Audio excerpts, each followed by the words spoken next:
she has quite deliberately caused doubt, and she has created mischief, knowing that it would damage the royal family, which would show a level of spite and malice that is truly not only sick, but evil.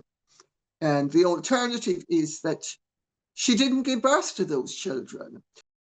Breaking right now, new question marks over the veracity of Princess Lilibet's birth certificate, and it also raises serious concerns about whether Meghan Markle has been honest with the public about her daughter's birth. We're going to get reaction from Lady Colin Campbell in just 1 minute. But first, let me show you these new claims from the royal YouTuber Paula M. Available to me is to use the birth certificates that are out there in the public domain posted by the newspapers. I want you to pay attention to this number right here. The 105-202, the 105-2021-163-206. That number is incredibly important. This is directly from the government's website, guys. And this is reviewing a birth certificate, birth area code. Okay? And then it tells you what it is. It's the first 3 digits. You remember the 105 that you saw? Is the birth area code. It tells you in which state the child was born. We have seen that in Lilibet's birth certificate. It states that her number is 105. So surely that is California, right? It turns out that California is 104. And let's not forget that Archie is 6th in line to the throne, and Lilibet is 7th in line to the throne, which is insane. So now that I've shown you that the area code for the state of California, for any child born in the state of California, is 104, and I've shown you that Lily's is 105. In any case, there are too many discrepancies in this document for Lilibet to be in the line of succession. So, Lady Colin Campbell, this certainly seems like a new revelation from Paula M. Of course, could you say, would there be a clerical error made with the birth certificate? Possibly. But Paula M's suggestion seems to be that perhaps this child was born in another state. What do you make of it? Well, I understand that 105 is Colorado. Yes, yes. So, and Meghan and Harry have asserted that the child was born, I forget the name of what the hospital was, in Santa Barbara. And I mean, they came up with an elaborate story. Remember how Meghan was very peckish on the way to Lily's delivery, and therefore they had to stop for hot tacos or some such thing to aid the delivery of the baby. Well, there are a lot of disparities, as there have been with Archie's birth, and I think good on Paula for having come up with that. There has been talk. Oh, Birkenhead. Oh my dear. You know, Dan, it's just amazing. I don't know if you're aware of it, Dan, but even though Demon is 32 years old and Misha, I am still pregnant with him. And, it's the bump keeps on coming and going. I mean, it's all because they did claim, didn't they, that she was born at Santa Barbara Cottage Hospital. I think yes, that was the claim at 11:40 Pacific time on the 4th of June, 2021. and that the female obstetrician who assisted with the birth then shut down her practice immediately at the end of that month, and any of her patients who were relying on her were left in the lurch. And she's also married to a specialist in eggs and things, and I forget the term used, but in terms of designer babies. So it's a husband and wife team. There are, again, a lot of inconsistencies, and my own feeling is that it is in the interests of this, not only in the interests, it is the right of the citizens of all of the countries of which the king is monarch, and of which those children are entitled to a place in the line of succession, that all these disparities be cleared up. All other royal babies in the line of succession have had their births signed off. Princess Eugenie, Princess Beatrice, Sarah York, Diana Wales, Catherine Wales, you name it. Everybody knows where the babies came from, at what time, with proof. The only two children that there is no proof for is Prince Archie Bunker and Princess Lily. You better hope that she's really entitled to what they claim she's entitled to.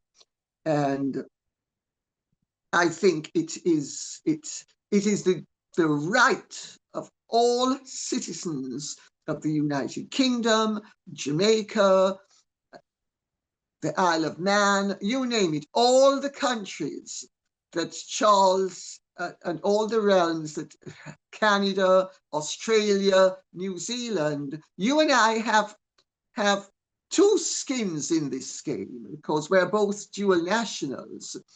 Most people only have one skin in the game, but we are doubly entitled to know that those children are rightfully in the line of succession. And whether it's one of two things. Either Meghan and Harry have I'm trying to find a legal way of putting this. In fact, I'm not going to put it. I'll just say the alternative.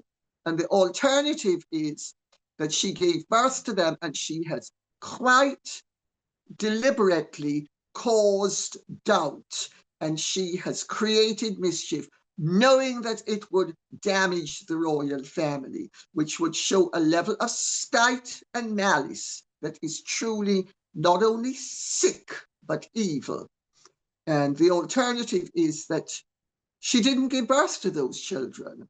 And this is a massive obfuscation and a massive sleight of hand.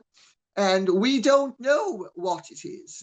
And quite frankly, there is evidence both ways.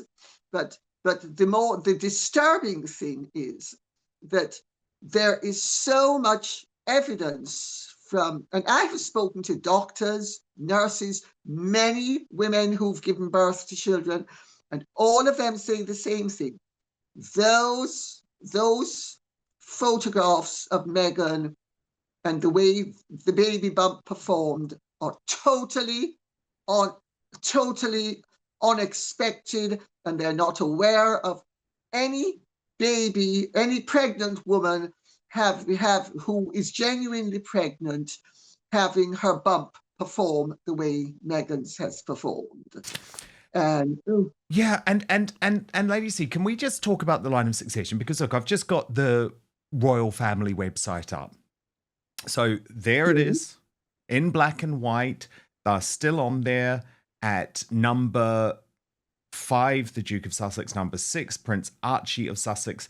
Number 7, Princess Lilibet of Sussex. Now, we know, Lady C, that King Charles finds this uncomfortable, shall we say, but believes he has bigger fish to fry and doesn't want to spark any more warfare. However, King William, future King William, I should say, Prince William, of course, at the moment, potentially would. Isn't it time for there to be a genuine debate about the line of succession? Because even if you put the questions of whether Meghan actually bore these children to one side, Harry has now admitted on the record that he will not allow them ever to come to the United Kingdom. Well, some royal families would not allow young princes or princesses to be in the line of succession if they were not educated in the country of which one day they might serve. Should we not be having a national debate about this? The difficulty, Dan, with having a national debate is that we are a society in flux. We are a society which even Keir Starmer has admitted is in danger of being occupied by nothing but, well, being distorted by the presence of too many strangers. Because I'm quoting him, by the way. This is not my opinion. This is his opinion. But he makes a valid point that we are, as a society, we are a society that is in large measure troubled at the moment with our identity as a society being called into question, and being not only called into question, but being actively chipped away at by various elements and various people who are happy to come to this country and happy to enjoy all the benefits of this country, but they do not want to assimilate into this country. They want us to so really they've escaped from their countries, but they want to bring their culture and their habits to this country and achieve all of the worldly and financial benefits of British civilization and alter it so that it becomes something unrecognizable. So with all of that going on, if there should be a debate about the rights of succession, etc., I think it would be so incendiary and it would unleash so many destructive elements, and you would have the Dr. Sholas and the Narinda Kaurs and Kerrs, or whatever her name is, and all of those people would be jumping on the bandwagon, and they would be, and the next thing you know is we would be debating whether we should have a monarchy or not, and then we would be debating that there would be pushing for, well, why don't we have Sadiq Khan as the president of the United Kingdom? And then you'd have somebody from Africa or the West Indies saying, oh, no, we need somebody who's African or somebody who's West Indian. And I think sometimes it's best to let sleeping dogs lie. And there is also another difficulty, and the other difficulty is, say, Sweden, the king can, with a stroke of the pen, do things that the British king cannot do, because we have the we have dominions and we have realms of which the king is head of state, Yes. which also have a say in these Yes. matters. No, I know. And the thing is, Lady C, I understand that you don't necessarily want to play around with this. Of course, you ideally don't want to have to play around with it at all. And by the way, I was in Trafalgar Square in London on Saturday, where the anti-monarchist protests were holding their big annual day. And let me tell you, it was pathetic. There was no big groundswell in Great Britain. And of course, the YouGov polling, which we've seen this week, actually proves that the royal family remains popular. It's Prince Harry and Meghan that don't. But, and there is a but here, if there were to be an almighty tragedy, and remember Queen Elizabeth II was so concerned about this, Lady C, that she warned Prince William to stop taking your family in your helicopter, stop traveling together on the same plane, but he hasn't stopped doing that. I mean, he's got the helicopter, but they still travel together on the same plane. We are only one terrible tragedy away from the end of the British monarchy, because the public simply would not accept the concept anymore of King Harry and Queen Meghan, would they? So you've got to think about those things. But first, Father's Day is just around the corner, and let's be honest, Dad does not need another coffee mug or pair of socks. It's time to give him something he will actually use. Meet the Chairman Pro from Manscaped, the perfect Father's Day gift for the dad who deserves to look and feel his best. This isn't just any razor. The Chairman Pro is a high-tech, dad-approved grooming upgrade. It's an electric face shaver that can tackle up to 5 days of growth and features 2 interchangeable blade heads. So whether he's cleaning up for golf dinner or just another accidental nap on the recliner, make sure he does it with style. The Chairman Pro is perfect for the dad who taught you how to shave and now needs a reminder of how it's really done. So have him join the over 12 million men worldwide who trust Manscaped. Use the code Outspoken and you will get 15% off your entire order at manscaped.com. But goodness me, I use Manscaped. I want to tell you what's so incredible about this product. The Skin Safe 4-blade foil is for that super close shave, while the Skin Safe stubble trimmer is for that sophisticated 5 o'clock shadow look. They're interchangeable and both are designed to help you reduce razor burn and irritation so skin feels smooth and comfortable after every shave. It is waterproof, so it can be used in the shower or rinsed under the sink after use, making cleanup a breeze.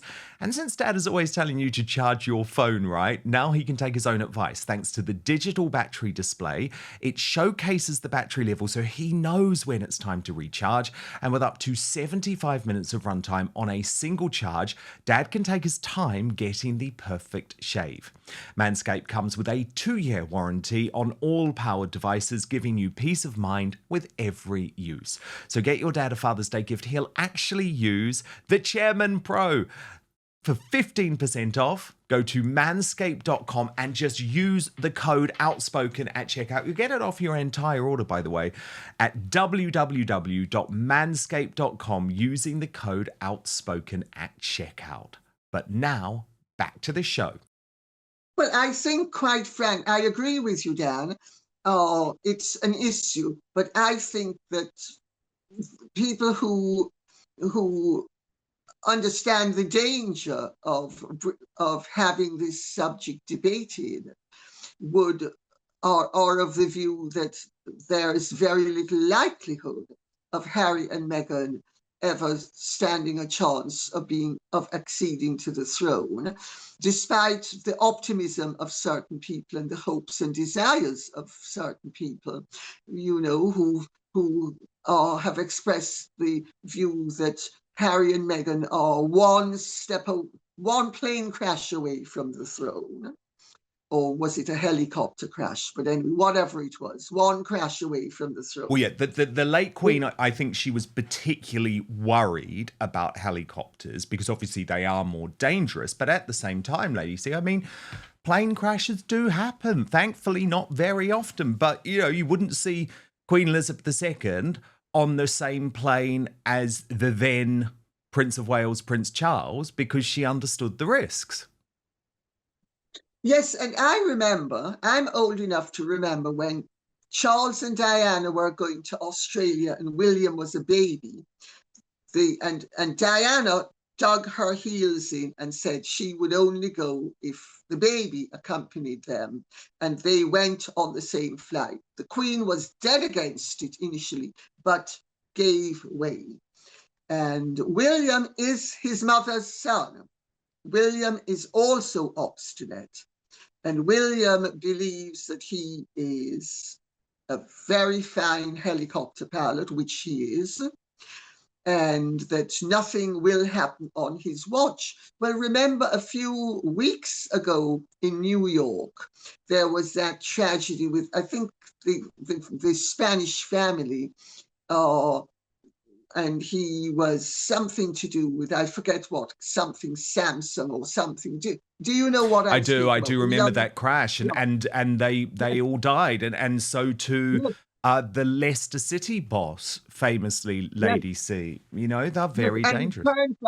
It turns out in both cases it was not pilot error, it was mechanical malfunction. Well, there's always the possibility, if not even though there is not the probability, that there will be a mechanical malfunction.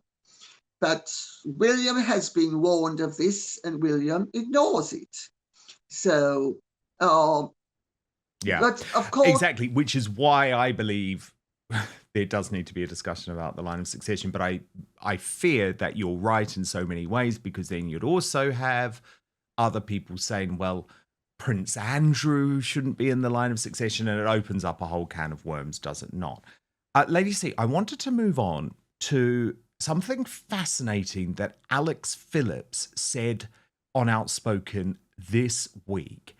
And it hasn't had much pickup because there's been so much else going on, and this is obviously historic, but very fascinating. She's a very well-sourced, well-connected independent journalist, and she's talking about the fact that Meghan Markle purposefully got Prince Harry to include information about illegal drug use in his bombshell autobiography, Spare. Have a look at what she said, and I'll get your reaction off the back.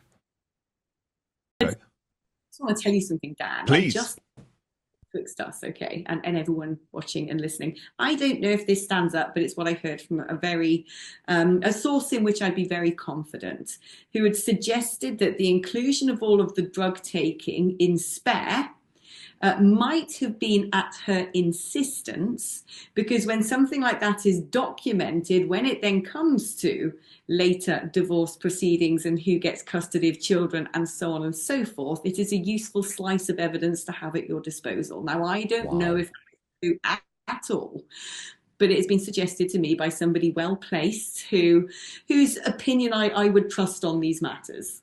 Fascinating. I mean, I would not doubt it, actually, because this is a very crafty woman who is trying to put all of the puzzle pieces together so that if the marriage does end, or maybe it's not a matter of if, Alex, maybe it's a matter of when the marriage does end, she is in the pole position to make him look bad and also for her to make the money. So that's really fascinating intelligence. Fascinating, ladies, wasn't it, from Alex Phillips, but also incredibly disturbing. Well, Dan, you know, Gina Nelthorpe Cowan said, who was Meghan's premarital manager, said that Meghan was primarily a businesswoman. So basically, it's all about the money. And she has her eye on the baseline, and also she's extremely strategic. And Nikki Pretty said that Meghan was very strategic. And people who've known Meghan all her life have confirmed that Meghan is extremely strategic. And she goes into situations with her eyes wide open as to what these possible outcomes can be, and what is desirable for her, and what benefits she can reap, and what rewards she can reap from each situation. So I would not be at all surprised that Alex Phillips information is absolutely spot on, because Meghan has undermined every area of solidity and every area of Harry's life, that he had connections to other people, where she has isolated him effectively, totally.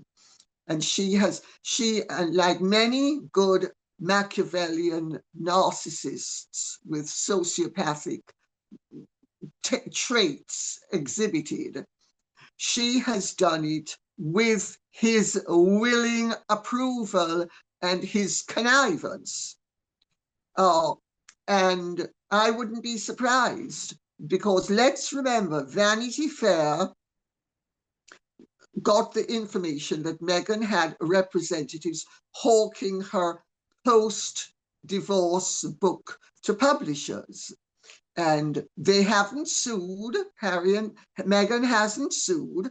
She can't sue because Vanity Fair will have made sure that it had ironclad information in the event that. But not only has she just not sued, Lady C, she hasn't even denied that claim. That's the thing that is most astonishing. And it really is shocking. It's completely shocking. Also completely shocking this week, Lady C, and it made me absolutely furious, although not surprised. The New York Times, which just seems to hate everything connected to Great Britain and England and the monarchy and the royal family. They are very pro Harry and Meghan. Meghan gave them the interview for With Love Meghan. She also previously wrote for them about her miscarriage. So there's definitely an ongoing relationship between the Markles and the New York Times. But they write what they claim to be, Lady C, a news analysis piece about the rift in the royal family, but completely blame King Charles and Prince William, and called Prince William Workshy, which is about 10 years old, and he's completely turned things around. So they're just looking for a reason to attack him. And with King Charles, I found it absolutely astonishing that what they're basically saying is, unless he bows down to Prince Harry and brings Meghan and Harry into the fold, his reign is going to be written off as a historic disaster. Well, of course, they don't know what they're talking about, but they have a motive. They have a strong financial motivation for having come up with this claptrap. And the strong financial motivation is, if you cast your mind back to a few months ago, Harry gave an interview on their summit thing with this guy about... Yes, the Deal Book Summit. Yep. Where he was actually really prickly, wasn't he? But again, it was one of his only recent interviews. Yeah, but Harry will doubtless, because they being the New York Times, they have summits to push. They have events where, if they're not going to get William and they're not going to get the King, but they will or can get Harry. So this is really a very interesting approach that they have taken, because the average American is not going to think too deeply. They're just going to, oh, well, he's a member of the royal family. And, they're not going to think, well, of course, they wouldn't be able to get anybody more senior than Harry. So there's a strong financial motivation for it. There's also a political motivation for it. And there's also personal motivation. I mean, saying that William is work shy is an accusation that goes back 10 or 15 years. Mm-hmm. But everybody knows that Harry is work shy. Yeah, he's the most work shy man. And actually, Meghan's work shy as well, despite her claiming to get her hands dirty. What I found so astonishing, though, Lady C, is and this is when you know they're not a news organisation. I know everyone has known this for a long time. The New York Times are a propaganda operation. That they're a left-wing, a left-wing rag these days, despite their reputation. They really are. But what I found so hilarious, Lady C, is it's so difficult to find any British person who really knows about the royal family to comment in the way that they wanted. So they had to turn to Peter Hunt, the former BBC royal correspondent, who said, when history comes to be written about the king, this will reflect badly on him. He represents an institution that is about family unity and fostering forgiveness. His role is to bring people together, and yet he can't bring people together on his doorstep. And I just think, Peter Hunt, you're a complete irrelevance, and shame on the New York Times for stooping to these levels. Also, the New York Times shows how ridiculous it is, because if the fact of the matter is, Harry is the one who has betrayed the family. Harry is the one who has attacked the family. Harry is the one with Meghan who have lost their popularity by telling lies about the royal family. And they have exposed themselves as being cheats and liars and grifters and frauds, as Bill Simmons of Spotify pointed out. And the fact of the matter is, to say that Charles's legacy would be that he failed to forgive the Viper, so that the Viper could then continue with his disloyal wife, to continue to undermine the interests of the British monarchy, is ludicrous. I mean, what about the King's Trust, the Prince's Trust? Charles has done in his lifetime, just with the Prince's Trust alone, he has made a significant difference to far more young people in this country and in the Commonwealth than any American president has made in the whole of the American presidency. And that is a legacy that is well worth considering. And I would include John F. Kennedy in that number, because if you remember, he had the Peace Corps, and they did a lot of good for a lot of young people all over the world. But Charles has done through the Prince's Trust, now the King's Trust, alone. And it's just that alone. So Charles's legacy as both Prince of Wales and King, I think his primary legacy is going to be the Prince's Trust and the King's Trust, and all the work that he did to give young people and young disadvantaged people a platform, some of whom have gone on to achieve great things. Idris Elba is just one of them. I mean, the list of people he's given an opportunity to is endless. Many of them have not become famous, but some have become famous. So when the New York Times comes up with things like that, it simply shows that they are a propagandist rag. But if people think it's just pushing left-wing stuff, it's not. It's that their circulation has problems, and they are trying to keep themselves as a prestigious publication, and so they want a royal link. And their only royal link is scraping the bottom of the barrel with ganja-loving Harry. I'm looking for a friend. I'm looking for a friend. Oh, brilliant. Brilliant. But Lady C, I'm so glad you mentioned JFK, because, well, can we just look at this picture again? I mean, just wonderful. Wonderful royal history in that picture. And my God, we miss her, don't we? Lady Colin Campbell, do make sure you subscribe to Lady C on YouTube for so much more of all of this. Of course, as I was saying, her most recent episode does a real deep dive into those fascinating correlations between the Beckhams and the royal family at the moment. And if you want first access to the Royal Uncancelled After Show every day, then please sign up to my Substack at www.outspoken.live. It's a way to support me, a way to keep in direct communication with me and protect me as well from big tech cancellation. Thank you so much for watching Dan Wootton Outspoken. Please click on my face just to the bottom left to subscribe to this brand new independent news source, and turn on the notification bell so you'll be alerted to our brand new live shows, uncancelled interviews, and special royal episodes. Outspoken is also now available as a podcast, so you can listen to the show every weekday on the go wherever you are.